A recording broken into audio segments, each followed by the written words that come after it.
ફાટતા ચાલકે સ્ટીયરિંગ પરથી કાબુ ગુમાવતા ટેન્કર ખાડામાં ખાબક્યું હતું।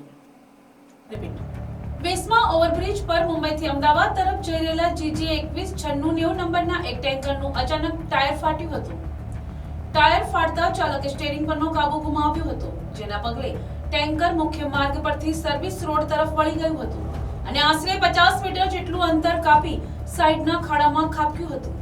આ અકસ્માત દરમિયાન ટેન્કર હળપતિ વસાહતના મકાનોની ખૂબ નજીક પહોંચી ગયું હતું। સદનસીબે ટેન્કર મકાનોથી થોડા અંતરે જ અટકી જતા એક મોટી દુર્ઘટના ટળી હતી। આ ઘટનાને પગલે સ્થાનિકોમાં થોડા સમય માટે ગભરાટ ફેલાયો હતો।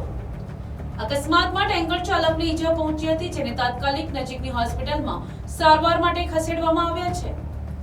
ઘટનાની જાણ થતાં વેસમા આઉટપોસ્ટના પોલીસ જવાનો સ્થળ પર પહોંચી વધુ તપાસ હાથ ધરી હતી। ટેન્કર મુખ્ય માર્ગ પરથી સર્વિસ રોડ થઈ ખાડામાં ઉતરી જવાને કારણે માર્ગ પર થોડા સમય માટે ટ્રાફિક વ્યવસ્થા પણ પ્રભાવિત થઈ હતી। Bureau report NTC news Navsari.